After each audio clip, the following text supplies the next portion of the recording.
A Polish dive boat leaves port toward the furthest reaches of the Baltic Sea.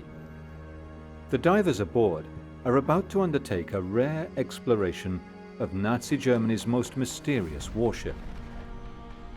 Today, the Graf Zeppelin is the holy grail of shipwrecks for divers and naval researchers. But for 60 years, what happened to the aircraft carrier was a mystery. In 2006, an oil exploration ship mapping the sea floor came across a massive steel object that turned out to be the long-lost Nazi aircraft carrier. This is the story of how it was built, sunk, and eventually found, more than half a century later.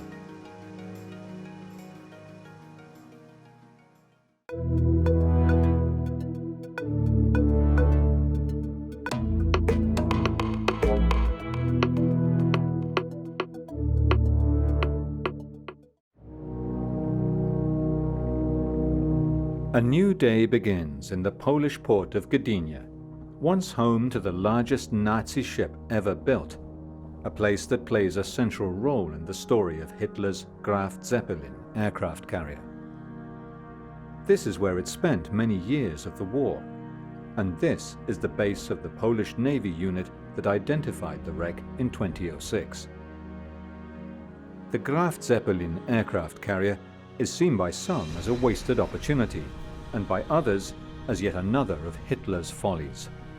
But those who know it most intimately agree it was one of the mightiest Nazi warships ever. Adam Alieżnik is the Polish Naval Academy commander of the ROV unit that identified the ship. Innej takiej na Bałtyku nie ma. To jest jedyny tego typu obiekt. It was the only object that was around 2.5 times the size of a football field. It was shock, amazement, satisfaction that we could identify this object. From the port, far out at sea, we saw this huge thing, and we asked, what is that? It was the aircraft carrier, Graf Zeppelin. We had never seen anything so big. This is the last major German warship whose whereabouts was unknown. As such, there is historic value to it. Dive master Łukasz Piórewicz is leading today's dive on the Graf Zeppelin wreck. He will go 80 meters below the surface of the Baltic Sea, using rebreathers, an advanced technology that allows divers to stay longer underwater at greater depths than ever before. His diving companion for many years, Łukasz Pastwa, joins him.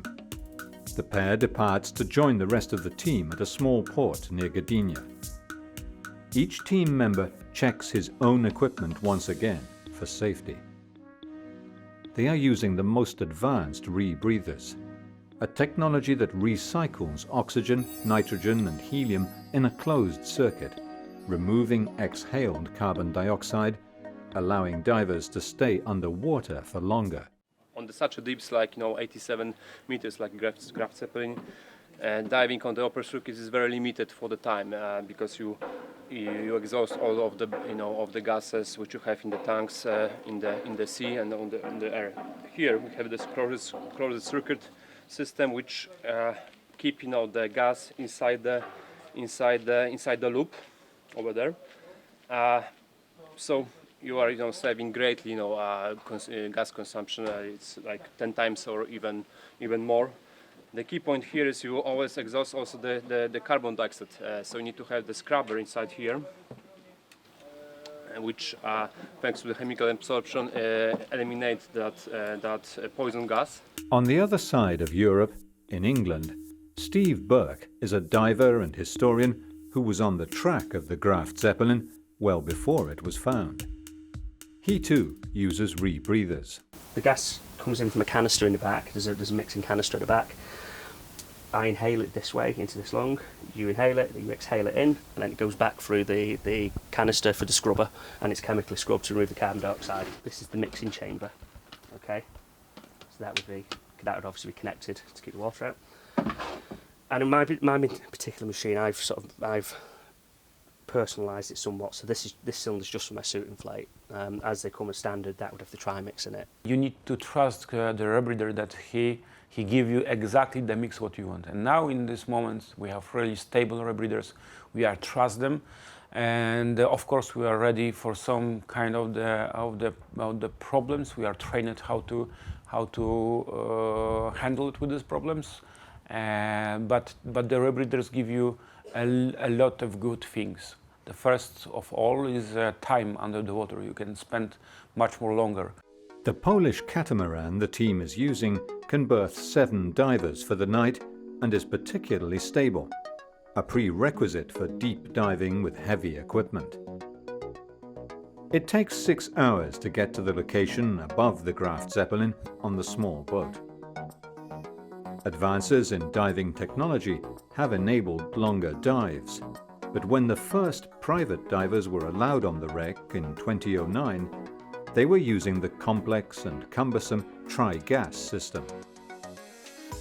Today, the crew is equipped with the most advanced rebreathers and heated dry suits.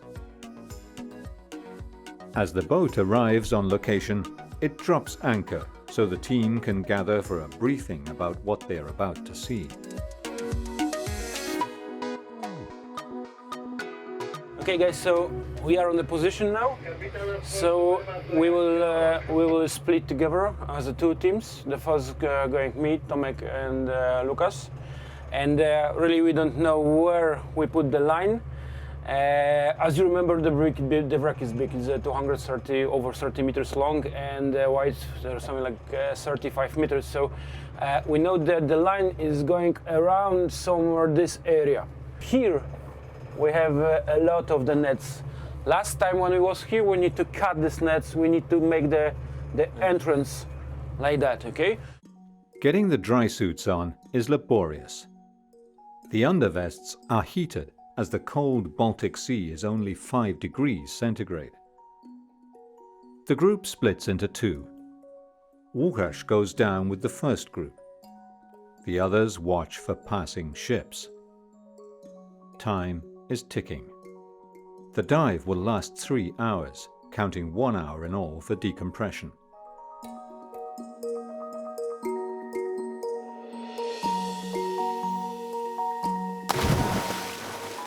The brackish water is rich in plankton, making it claustrophobic for divers with visibility of only 7 meters. It is a plunge into the past.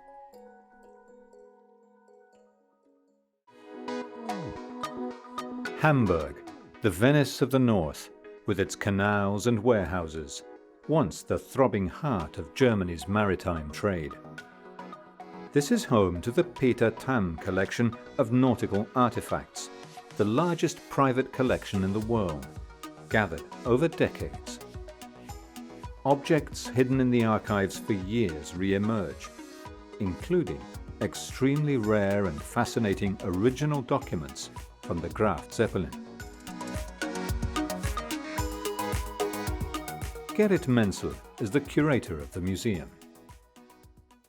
Also zu dem Flugzeugträger Graf Zeppelin gibt's. There is a lot from the Graf Zeppelin. We are lucky to have so much on that topic. We have a huge collection of ship photographs, we have the construction plans, and a very good model, and also models of the aircraft carrier aircraft that were constructed especially for the Graf Zeppelin. Of course, we also have various literature and stories. Dazu haben wir natürlich auch Literatur, Zeichnungen. In 1935, just 17 years after the Treaty of Versailles deprived Germany of a navy, Adolf Hitler forced Britain to allow Germany to build a fleet a third of the size of the Royal Navy. Hitler's so-called Plan Z was to give Germany a world-class navy by the 1940s, including 4 aircraft carriers. Bekannt ist eine Haie-Denkschrift. It is known that there was this grand plan, codeword Plan Z, that was supposed to develop over many years, not just from 1939, but far into the future, to build a huge navy with at least 8 aircraft carriers, including the Graf Zeppelin, along with the Carrier B, These were the first in an ambitious plan that eventually would prove unrealistic given the way the situation in Europe was developing at the time. Because at the end of the war, we had an unfinished navy that looked nothing like it was supposed to in the beginning. Was wir nur eigentlich damit anfangen werden.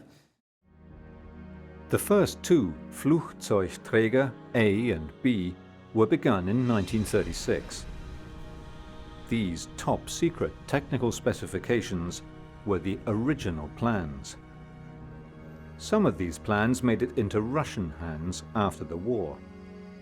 "Excellent machine," was noted in the margin by the Russian engineers. They are rare archival documents that few people have ever seen, though they may one day be displayed in the Hamburg Maritime Museum, where there is also a scale model of the Graf Zeppelin, kept safely behind glass. Even the aircraft that would have been deployed on the aircraft carrier have been reduced in minute detail. The Graf Zeppelin was actually built here, 150 kilometers away, in Kiel, Germany's foremost Baltic Sea port and the heart of its military shipbuilding industry. The Kiel Canal links the safe haven of the Baltic port with the North Sea and open Atlantic, as well as Hamburg. Ships built here, out of range of the Royal Navy, such as the mighty Bismarck and potentially also the Graf Zeppelin, could sail through the canal and take the British by surprise in the North Atlantic. The hull of the Graf Zeppelin was 262.5 meters long overall, the size of 2.5 soccer fields. It had a beam of 27 meters and a maximum draft of 7.6 meters, the general dimensions of a large cruise ship of today. It was planned to be home to 42 aircraft. At the time, it was the world's largest aircraft carrier. The flight deck was 244.5 meters long, with wooden planking covering the steel armor. There were two hangar decks, the upper and lower. The upper was 185 meters by 15 meters wide, the lower 171 by 15. It was an amazing machine. The Graf Zeppelin was powered by 4 Brown-Boveri turbines, providing 200,000 horsepower, turning 4 propeller shafts, allowing for a top speed of 34 knots, or 63 kilometers per hour, making it faster than some of the most powerful cruise ships of today. With a 5,000-ton fuel oil capacity, her theoretical range would have been 15,500 kilometers. The Graf Zeppelin was launched with great fanfare on December the 8th, 1938. The 3 men who would mark the Graf Zeppelin's destiny were present. Adolf Hitler, absolute leader of Germany. Grand Admiral Erich Raeder, a veteran of World War I who was determined never to allow another naval blockade. And Reichsmarschall Hermann Göring, deputy leader of the Nazi Party and commander of the Air Force, who was determined never to allow the Navy to have aircraft. Der erste deutsche Flugzeugträger soll auf Befehl des Führers Graf Zeppelin heißen. Fahre stets glücklich, stolze Schiff. The guest book, signed by all 3 at the launch of the Graf Zeppelin, is also in the Peter Tamm Maritime Museum collection in Hamburg. Wir haben eine Einladungskarte zur Schiffstaufe und das Gästebuch, das hier vor mir liegt. We have an invitation to the launch and the guest book that lies here before me, where all the prominent officials who were at the launch signed. You can see all the signatures here, all the Nazi bigs. Göring is there, Hitler is there, and of course, the head of the German Kriegsmarine, Raeder, is also there. Von der Kriegsmarine, der Großadmiral Raeder ist dabei. Marcus Faulkner lectures on naval history at London University's King's College. The aircraft carrier is an up-and-coming symbol of naval power. All the major navies, the British, the Americans, the Japanese, have been developing aircraft carriers, really from the tail end of the First World War. In addition, though, there is a specific German desire for aircraft carriers, and this stems from a problem, a fundamental problem that the German Navy has, which is its numerical inferiority. The purpose of a single carrier is to replace a squadron of light cruisers, which the Germans don't have, in providing reconnaissance for the main fleet, in this case the commerce-raiding warships of the Deutschland-class pocket battleships, or then later Scharnhorst, Gneisenau, and so on. Since the Graf Zeppelin was expected to enter service in late 1939, the Air Ministry commissioned a design competition for a torpedo aircraft. The most effective way of sinking an enemy ship is essentially to hit it where it is weakest, which means under its waterline, which means if you can get a torpedo into a relatively unarmored part of a warship, you're likely to gain the maximum damage. The Fiesler Fi-167, a metal biplane, was found both to be extremely stable with low stall speeds and robust enough to carry more than the required weight in bombs and torpedoes. Only 14 examples were ever built. As war approached, Raeder asked for more modern aircraft for the Navy, and Göring, an ace fighter pilot obsessed with the air war, insisted that existing types were used. The rivalry between these two men created friction and competition between Hitler's Air Force and Navy. Hermann Göring, deputy leader of the Nazi Party, persuaded Hitler that adapted versions of the two most common aircraft in the Luftwaffe would do the job. The Ju-87 Stuka was the Luftwaffe's dive bomber, and the D variant had improved fuel capacity. For aircraft carrier deployment, it was given folding wings, a tailhook, and jettisonable undercarriage for emergencies. The variant known as D4 was also able to drop an 848-kilo torpedo.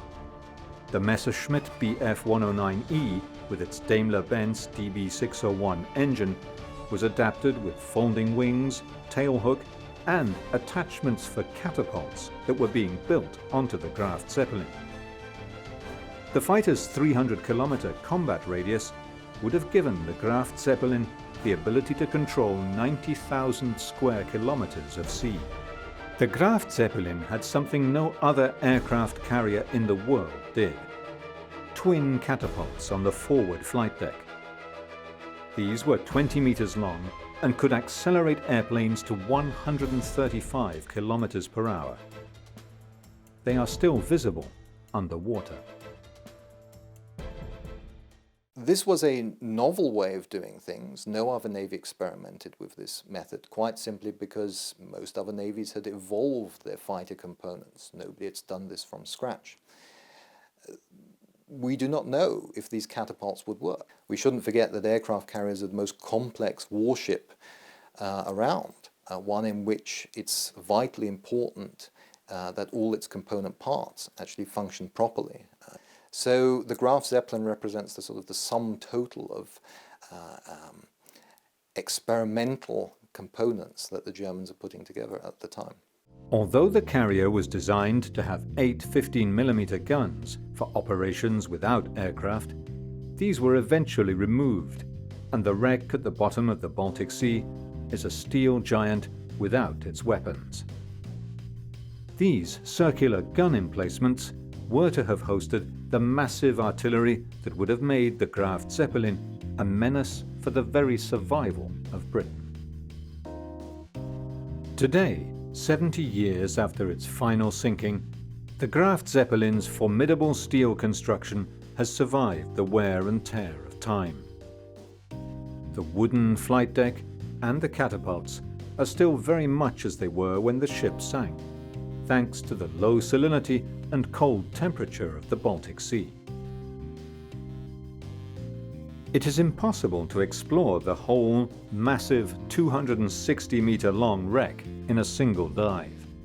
When we reached the wreck on the when he was on the Graf, we tried to realize where we are, and there was just the big wreck, the big platform, the wooden platform, and that was something new for us. Yes, but the wreck is also really interesting because from the bottom to the highest point is around 20 meters, so it's like a big building, and except that is a really white one. 1939. Europe was hurtling towards another war. First Austria, then the German-speaking Czech region of the Sudetenland were annexed by Nazi Germany, with Czechoslovakia itself seized not long afterwards. When Hitler invaded Poland, Britain and France declared war. Hitler's Plan Z was abandoned, and the material being used to construct battleships was instead used for submarines, known as U-boats. The aircraft carrier Graf Zeppelin languished in the Kiel shipyards, where the U-boats were being rapidly built in numbers. It's not until the British start long-range photo reconnaissance flights over the central and eastern Baltic that they actually have a first-hand glimpse of the Graf Zeppelin itself. And the issue is, well, what happens when the Germans bring out an aircraft carrier? And it's quickly identified that if the Germans complete an aircraft carrier and bring her out into the Atlantic, it's going to change the dynamics considerably. The initial successes of the Kriegsmarine put Britain on the defensive. During the German invasion of Norway, the battle cruisers Gneisenau and Scharnhorst sank the British aircraft carrier Glorious, while U-boats sank the battleship Royal Oak and the aircraft carrier Courageous. When the Nazis occupied France, they had the whole Atlantic seaboard under their control.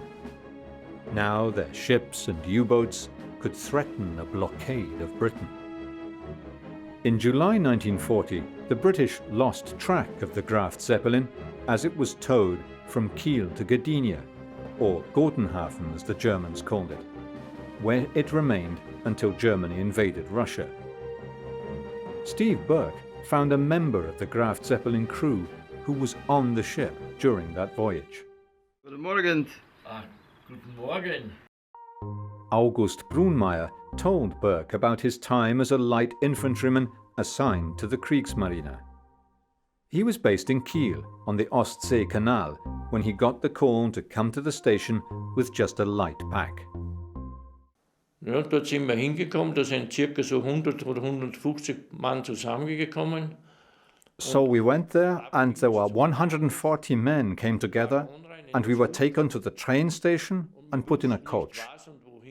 We had no idea why or where we were going, but we eventually noticed we were heading in direction east. Then we arrived in Gotenhafen, and we were put on a ferry. We could see this huge thing, and we said, "What is that?" It was the aircraft carrier, Graf Zeppelin.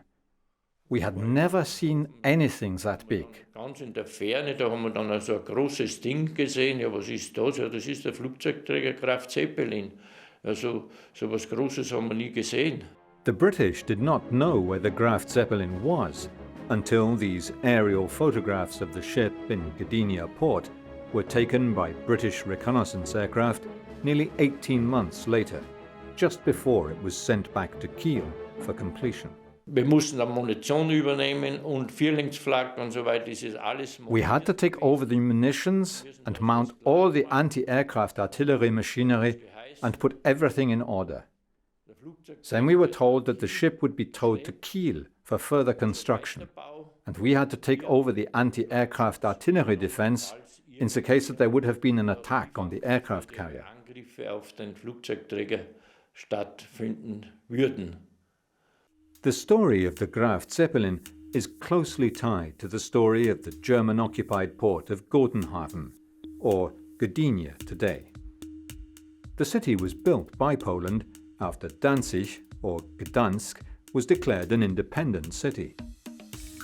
The Graf Zeppelin was berthed here in the military port near the container terminal, right in front of what is today the office of Adam Olieżnik, the Polish Navy officer who commanded the first ROV inspection of the ship. I w pewnym momencie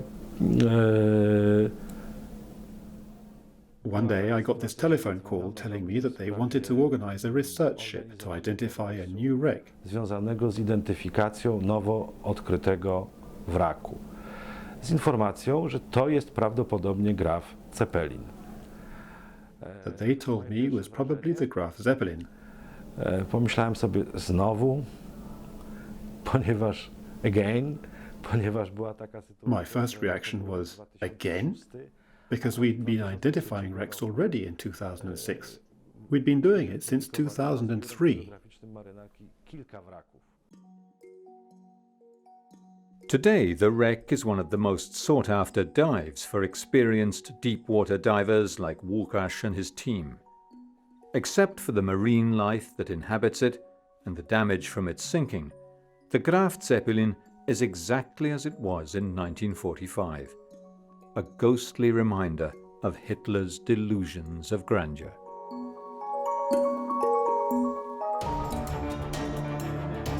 As the war entered its second year, the rivalry between the two Nazi military leaders, Erich Raeder, head of the Navy, and Hermann Göring, head of the Air Force, intensified. Despite the Kriegsmarine's successes, threatening Britain's lifeline, and the Luftwaffe's failure to bring Britain down by air power alone, Hermann Göring still demanded control of anything that flew, and remained blind to the aircraft carrier's potential ability to interrupt supplies to Britain and Russia. When Hitler ordered the invasion of Russia, it became clear that resources for the Air Force would be given priority. Raeder's position comes under increasing strain, and after the German invasion of the Soviet Union in 1941, naval armaments, although initially prioritized, are simply never going to have the same amount of material being devoted to them as the army, because it is fighting on the Eastern Front. So really after the Soviet counteroffensive in the winter, or December of 1941, throughout the winter, 41-42, from that point onwards it's very clear that the Navy is simply not going to get the material necessary. The first air raid from aircraft carriers was carried out by the British against the Italian fleet in Taranto, southern Italy, in November 1940, when 3 squadrons of Swordfish biplanes severely damaged the Italian surface fleet.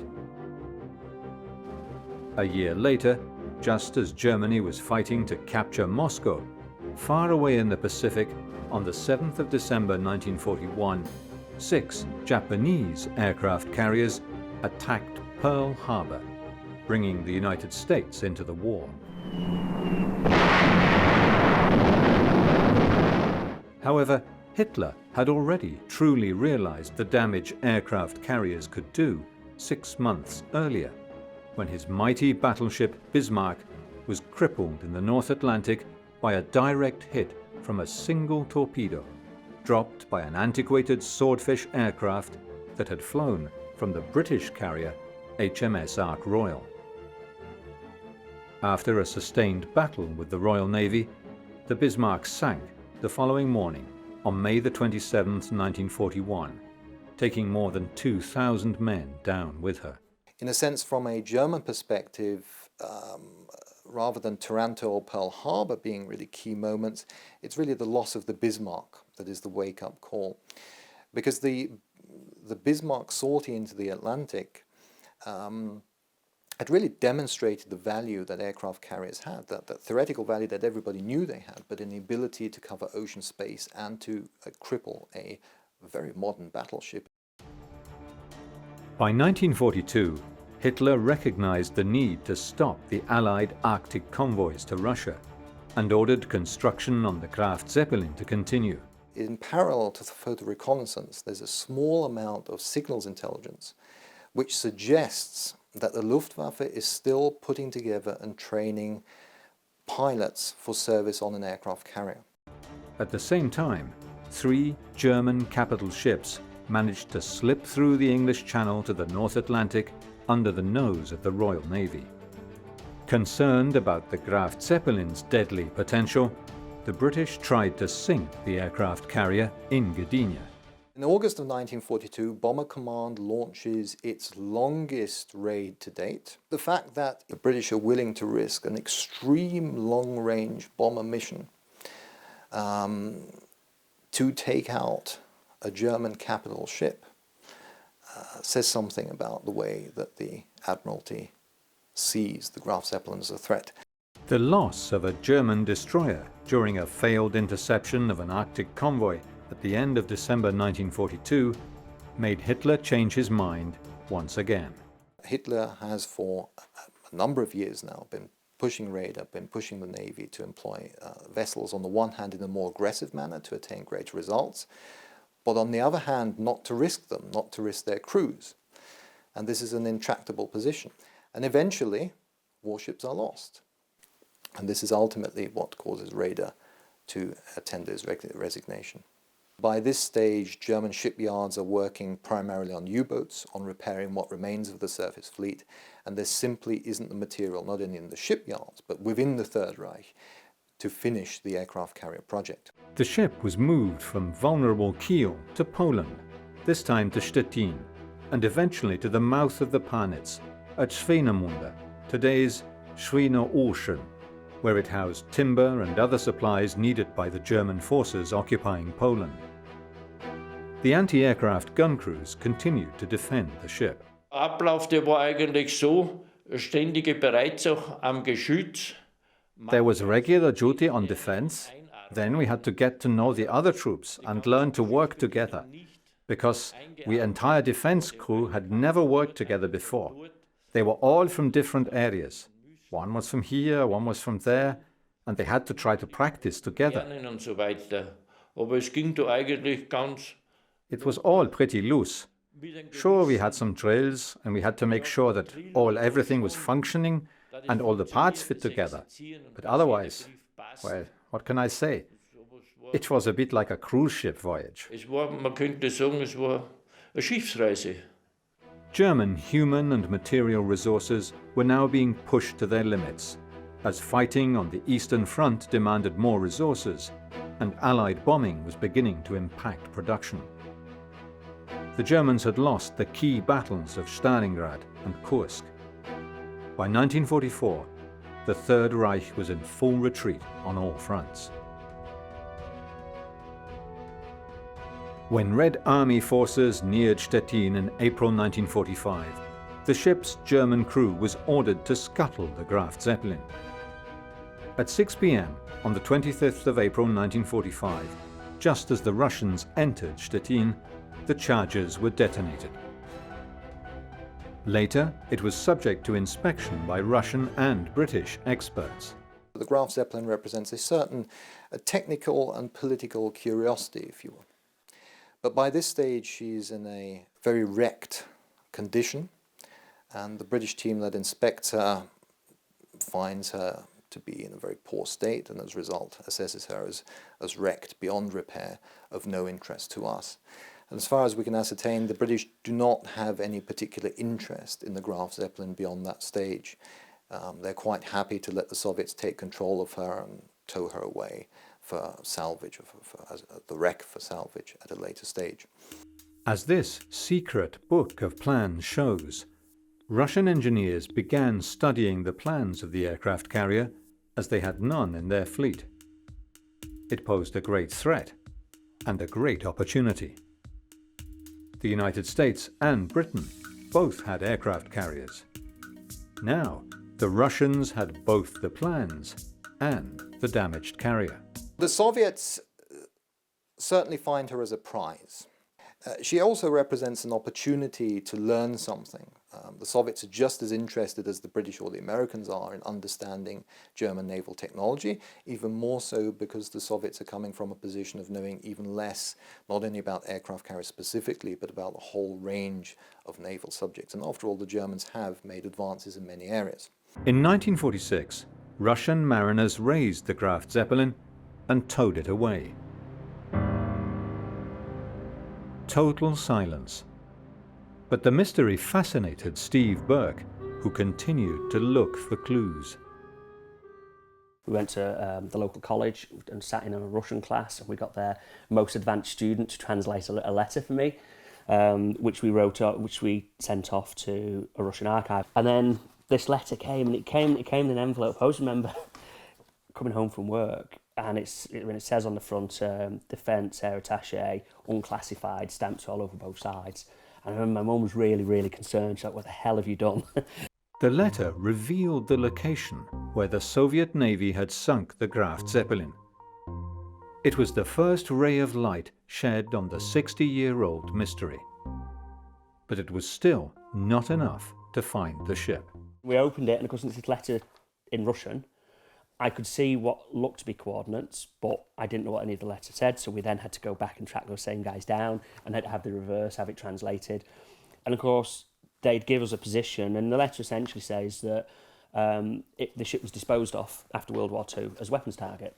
A grainy photograph of the sinking of the Graf Zeppelin that appeared in a Russian magazine proved a valuable clue to help Burke calculate where he believed the mysterious Nazi aircraft carrier might lie. And we were able to get copies of this really, really grainy picture, which you might not be able to see, of the carrier sinking. And this was published in a Russian magazine. And we was able to roughly calculate that with the ship at that angle, unless it snapped, it wasn't touching the bottom yet, or it was only just touching the bottom. It wasn't in 60 metres of water. So by drawing a line away, we guessed about how far it had drifted, and we figured it had to be in about 90 metres of water. And this area on the map, where I'm pointing here, we've got 73 metres, 68 metres, 90 metres, 88 metres. And the point where we plotted it to was here. And we were within about a quarter of a kilometre, half a mile maybe, of where the wreck was lying, where the wreck was found. Steve Burke's plan to be first on the wreck, however, was frustrated by fate. For 60 years, the Graf Zeppelin lay rusting silently, waiting to be discovered. In 2006, an exploration ship, the Santa Barbara, owned by Petro Baltic, was mapping the sea floor in preparation for the construction of a huge oil platform. Andrzej Schwaber was at the sonar controls when he and the team saw something that could not possibly be a natural phenomenon. Czy kiedykolwiek widziałem tak duży obiekt? Nie, w swojej karierze pomiarowej nie widziałem aż tak dużego. In my whole career, I've never seen an object that big. It was a shock not only for me, but also for my colleagues who were on the ship with me, who were members of the measurement team. The position of the wreck, 41 nautical miles north of the Rozhevye lighthouse, at the base of the Hel Peninsula, suggested that it might be a relic of the Second World War. It was too large to be a trawler or a submarine. Of course, the first consultations in the measurement room, I can call it like that, were between us. We were laughing, I had no idea, and we joked, we found Noah's Ark. Petro Baltic immediately informed the Polish Navy headquarters in Gdynia, the port that had been home to the giant Nazi ship for many months during World War II. The Polish Navy turned to Adam Alieżnik, their senior remotely operated vehicle expert at the Naval Academy. Już byliśmy spakowani i ze sprzętem załadowanym na pokładzie jednostki. We were packed on the ship, and we had a plan of the ship from the archives from a specific date. Dane historyczne. To jest o tyle ważne, że istotne jest, jak się zakotwiczy jednostkę, z której będzie... It's really important to know exactly where you are when investigating a wreck with an ROV, because it's like being an ant on an elephant. Pomocą kamery umieszczonej na pojeździe ROV to jest tak, jakbyśmy chcieli sobie obejrzeć słonia, wykorzystując do tego mrówkę. The Polish Navy deployed its most advanced ROV with virtual reality controls.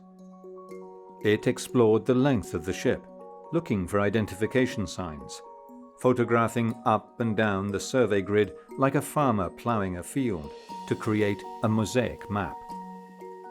No, w Bałtyku jest ten problem, że to jest morze, które nie sprzyja. We have this problem in the Baltic Sea because it's a sea that's not very friendly for filmmakers.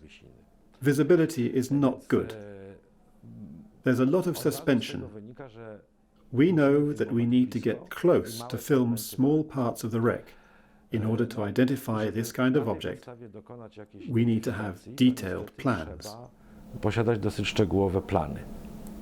Apart from using the most advanced technology available to the Polish Navy, including 3D exploration by ROV operators wearing special goggles, Adam Olieżnik also spent many hours in the archives to match what he was seeing with historical data. The 3.5 hours of ROV footage clearly showed the anti-aircraft gun emplacements that confirmed this was indeed the Graf Zeppelin. There was considerable damage from internal explosions. Mamy dowódca rejsu, ja akurat i plany Grafa Zeppelina i zaczynamy rozmawiać właśnie, że to jest chyba ten wrak. The manager and I were there with the plans of the Graf Zeppelin, and we started saying that this is probably the wreck, because lots of elements and fragments show us that it cannot be anything else. There is nothing else like it in the whole of the Baltic Sea.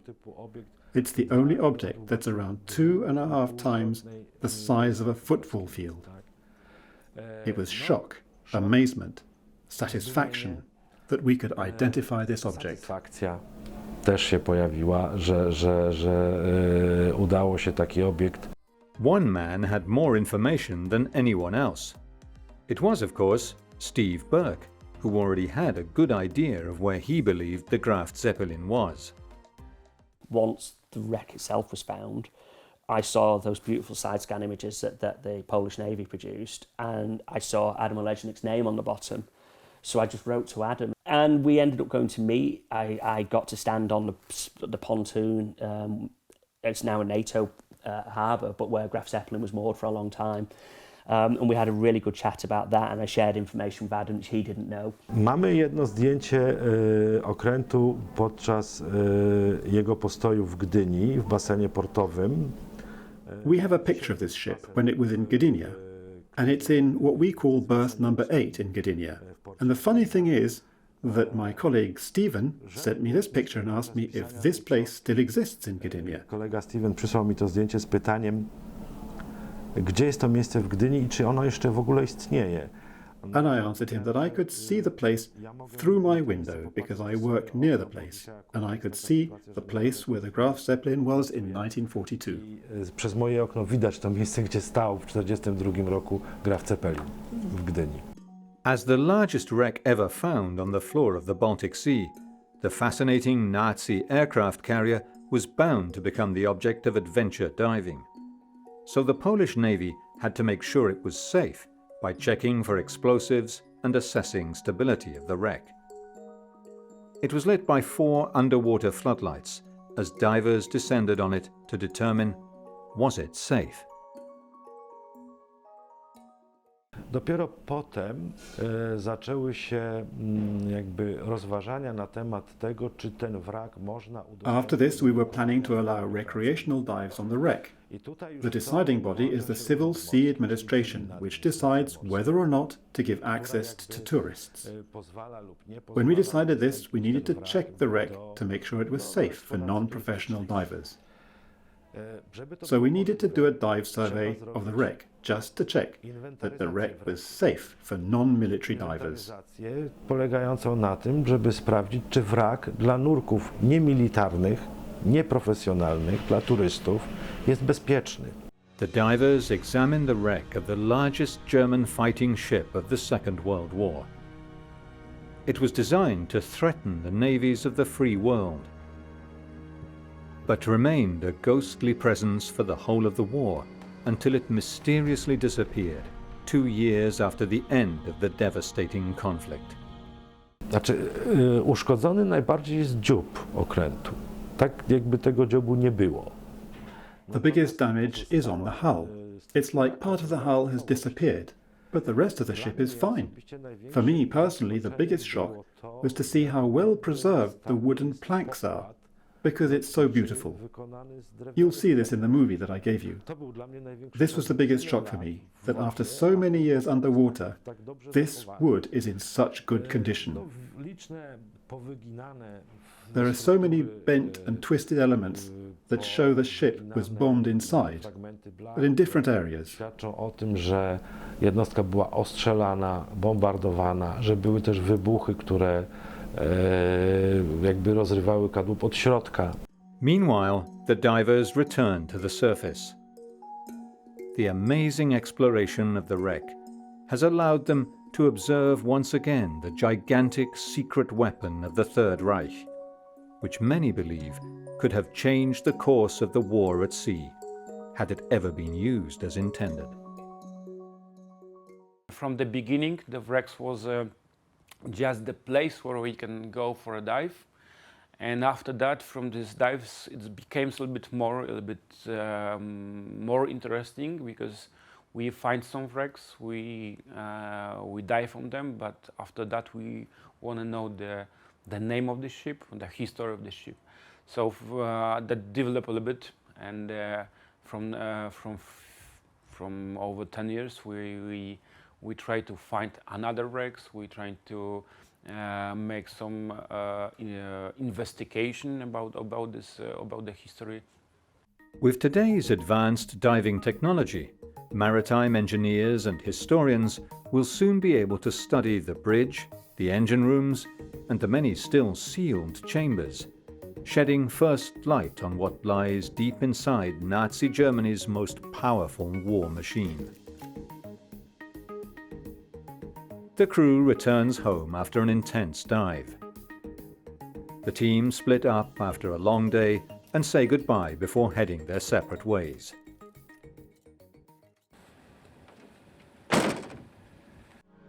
The sun sets on Gdynia, once home to the Graf Zeppelin and its crew, today home to an intrepid crew of divers who have come to know the lost ship inside and out after it was finally discovered on the bottom of the Baltic Sea.